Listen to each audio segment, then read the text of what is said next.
Hello, good morning to all of you. आप सभी का स्वागत है। मेरा नाम है सुभाष और मैं आपको आज बताने वाला हूँ कुछ स्लोगन्स जिसे आप नारे कहते हैं। तो आइए बताने का कोशिश करता हूँ मैं आसान शब्दों में। तो देखिए, फर्स्ट जो आप देख रहे हैं अपने स्क्रीन पे वो है इनकलाब जिंदाबाद। तो इनकलाब जिंदाबाद कहा था भगत सिंह ने। भगत सिंह काफ़ी फेमस थे और इनकलाब जिंदाबाद काफ़ी आसान नारा है, तो आप सबको याद हो ही गया होगा इनकलाब जिंदाबाद। तो सेकंड पे आते हैं दिल्ली चलो। दिल्ली क्या है? एक राजधानी है। तो दिल्ली चलो, राजधानी में चलो, तो दिल्ली चलो ये कहा था सुभाष चंद्र बोस ने। सुभाष चंद्र बोस कौन थे? एक नेता, आप याद रखिए, नेता। और फिर नेक्स्ट पे आते हैं करो या मरो। ये कहा था महात्मा गांधी ने जी ने। करो या मरो मतलब कि आप कुछ कर लो या तो मर जाओ। करो या मरो कहा था महात्मा गांधी जी ने। फिर नेक्स्ट है जय हिंद।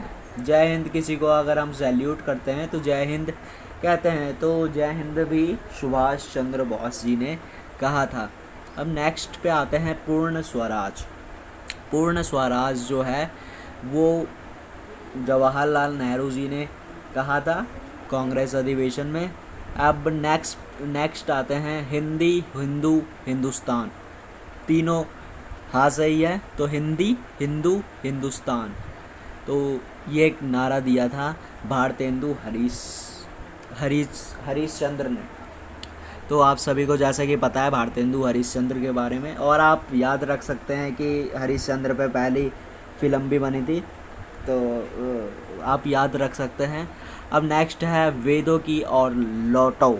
वेदों की और लौटो, और इसे कहा है दयानंद सरस्वती ने। तो आपको शब्द से स्पष्ट हो रहा है कि वेदों की और लौटो मतलब कि ये किसी धार्मिक चीज़ों से संबंधित है। वेद मतलब धार्मिक चीज़ों से ही संबंधित होता है। और आप सभी को जैसे कि पता है कि 4 तरह के वेद होते हैं, ऋग्वेद, समवेद, अर्थावेद और यजुर्वेद। तो 4 तरह के वेद होते हैं और इसे कहा था दयानंद सरस्वती ने, और नाम भी है दयानंद सरस्वती जिन्होंने कहा था। और अब नेक्स्ट आते हैं, वो है आराम हराम है। तो आराम हराम है इसे कहा था जवाहरलाल नेहरू जी ने। तो जवाहरलाल नेहरू जो थे वो हमारे फर्स्ट प्राइम मिनिस्टर थे और इन्होंने ही कहा था आराम हराम है। तो आप इसका शब्द का मतलब समझ ही सकते हो, आराम हराम है। अब नेक्स्ट आते हैं हे राम। जब हम सिर पे हाथ रख के बोलते हैं हे राम, तो इसे कहा था महात्मा गांधी। और आप सभी को पता है कि महात्मा गांधी को राष्ट्रीय पिता का दर्जा मिला हुआ है। अब हम नेक्स्ट पे आते हैं, तो वो है भारत छोड़ो। भारत छोड़ो ये कहा था महात्मा गांधी जी ने। भारत छोड़ो मतलब किसे कहा था? अंग्रेज़ों को कहा था कि भारत छोड़ो। तो भारत छोड़ो का नारा दिया था महात्मा गांधी ने। महात्मा गांधी के द्वारा बोला गया था कि भारत छोड़ो अंग्रेज़ों। अब नेक्स्ट पे आते हैं, तो ये है जय जवान जय किसान। तो जय जवान जय किसान का नारा दिया था ये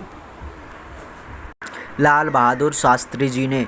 तो लाल बहादुर शास्त्री जी ने 1965 में जब भारत और पाकिस्तान का युद्ध हुआ था और भारत जीत गया था, उस समय ये नारा दिया था जय जवान जय किसान। और एक और नारा इससे ही मिलता जुलता है, वो है जय जवान जय किसान जय विज्ञान। तो लास्ट में जय विज्ञान जुड़ चुका है। तो उस नारे को दिया था अटल बिहारी वाजपेयी जी ने, जो कि हमारे प्राइम मिनिस्टर थे। कौन सा नारा था? जय जवान जय किसान जय विज्ञान। तो अटल बिहारी वाजपेयी ने दिया था। और जय जवान और जय किसान ये नारा दिया था लाल बहादुर शास्त्री जी ने। अब नेक्स्ट पे आते हैं मारो फिरंगी को। तो ये नारा दिया था मंगल पांडे जी ने। तो मारो फिरंगी को, फिरंगी मतलब आप सभी को पता है कि अंग्रेज़ होते हैं। तो मारो फिरंगी को, तो अंग्रेज़ों को मारो। तो ये नारा दिया था मंगल पांडे। तो आप सभी को पता ही है कि छोटा भीम में एक मंगल पांडे हुआ करता था। तो आप नाम से याद रख सकते हो। अब नेक्स्ट है जय जगत। तो जय जगत भी आप सब जानते ही है, जय जगत इसका नारा दिया था विनोबा भावे ने। अब नेक्स्ट पे आते हैं कर मत दो। तो इस नारे को दिया था सरदार वल्लभ भाई पटेल ने। और नेक्स्ट पे आते हैं संपूर्ण क्रांति। संपूर्ण क्रांति आपको शब्द से ही स्पष्ट हो रहा है। तो संपूर्ण क्रांति का नारा दिया था जयप्रकाश नारायण जी ने। जिन्हें शॉर्ट में जेपी नारायण कहते हैं। तो जेपी नारायण के बारे में आप सब जानते ही होंगे, आपने पढ़ा होगा काफ़ी जेपी नारायण के बारे में। और इन्होंने सिंपल सा नारा दिया था, संपूर्ण क्रांति। मतलब संपूर्ण क्रांति, पूरे देश में क्रांति की गई थी। आप पढ़ा होगा आपने अच्छे से। और नेक्स्ट पे आते हैं तो ये है विजयी विश्व तिरंगा प्यारा। तो विजयी विश्व तिरंगा प्यारा, इस नारे को इसको बोला है श्यामलाल गुप्ता ने। तो विजयी विश्व तिरंगा प्यारा श्यामलाल गुप्ता ने कहा है। अब नेक्स्ट पे आते हैं तो वो है वंदे मातरम। वंदे मातरम काफ़ी प्रचलित है और आप सबको पता है कि वंदे मातरम के रचयिता कौन थे। तो बंकिम चंद्र चटर्जी थे। तो इनका ही स्लोगन है। अब नेक्स्ट पे आते हैं जनगण मन अधिनायक जय है, जो कि हमारा राष्ट्रीय गान है और इसे रविंद्रनाथ टैगोर ने कहा था। ये सब सिंपल है। अब आते हैं नेक्स्ट, साम्राज्यवाद का नाश हो। तो साम्राज्यवाद का नाश हो, इसे कहा था भगत सिंह ने।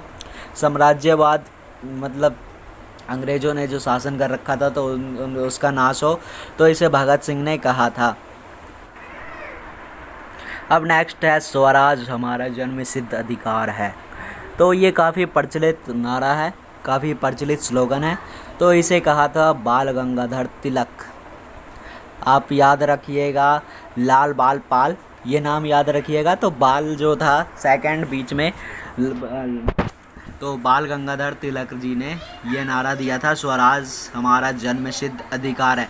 और आप सभी को पता है कि लाल बाल पाल मतलब क्या होता है। तो लाल मतलब होता है लाला लाजपत राय, बाल मतलब बाल गंगाधर तिलक, और पाल मतलब बिपिन चंद्र पाल। तो आप सब याद रखिएगा। अब नेक्स्ट है सरफरोशी की तमन्ना अब हमारे दिल में है। तो इसे कहा था राम प्रसाद बिस्मिल ने। ये भी काफ़ी प्रचलित है, सरफरोशी की तमन्ना अब हमारे दिल में है। तो ये कहा था राम प्रसाद बिस्मिल ने। राम मतलब भगवान, प्रसाद मतलब प्रसाद खाते हैं। अब नेक्स्ट है सारे जहां से अच्छा हिंदुस्तान हमारा। इसे कहा था इकबाल ने। इकबाल काफ़ी फेमस व्यक्ति थे। इकबाल वैसे सभी फेमस ही थे, लेकिन आप सबको पता है इकबाल। तो ये कहा था सारे जहां से अच्छा हिंदुस्तान हमारा। तो इकबाल नाम आप याद रखिएगा। और इकबाल नाम याद रखने का ट्रिक यही है कि आप इनकलाब जिंदाबाद का नारा याद रखिएगा, इनकलाब। तो इकबाल इससे दिमाग में आ जाएगा, बहुत जल्दी फास्टली आएगा। अब नेक्स्ट है तुम मुझे खून दो मैं तुम्हें आज़ादी दूंगा। ये नारा सबसे फेमस यही नारा है, तुम मुझे खून दो और मैं तुम्हें आज़ादी दूंगा, जो कि हर बच्चे को भी पता है। ये सुभाष चंद्र बोस जी ने कहा था, तुम मुझे खून दो मैं तुम्हें आज़ादी दूंगा। अब नेक्स्ट है साइमन कमीशन वापस जाओ। तो साइमन कमीशन वापस जाओ का नारा किसने दिया था? तो लाला लाजपत राय ने। लाला लाजपत राय ने दिया था साइमन कमीशन वापस जाओ। अब नेक्स्ट है who lives if India dies. तो ये नारा दिया था जवाहरलाल नेहरू जी ने। तो ये इंग्लिश में है who lives if India dies, मतलब कि अगर इंडिया मर जाता है, या मतलब कि इंडिया अगर ख़त्म हो जाता है तो इंडिया में रहेगा ही कौन भाई। अगर इंडिया हटा दे, पूरे वर्ल्ड में इंडिया को हटा दे तो इंडिया रहेगा ही नहीं। तो इंडिया के लोग कहाँ से कहलाएंगे? लोग हम जैसे लोग इंडियन कैसे कहलाएंगे? तो ये जवाहरलाल नेहरू जी ने कहा था who lives if India dies. अब नेक्स्ट है मेरे सिर पर लाठी का एक एक प्रहार अंग्रेज़ी शासन के ताबूत की कील साबित होगी। तो ये बोला था लाला लाजपत राय जी ने। तो ये काफ़ी बड़ा स्लोगन है, मेरे सिर पर लाठी का एक एक प्रहार अंग्रेज़ी शासन के ताबूत की कील साबित होगी। तो लाला लाजपत राय जी ने कहा था। और मैंने आपको याद रखने की ट्रिक भी बताई थी कि लाल बाल पाल, आप याद रखिएगा। तो फर्स्ट पे लाल, तो लाला लाजपत राय। तो ओके, थैंक यू आप सभी का, धन्यवाद वीडियो देखने के लिए। Okay, goodbye, thank you, bye.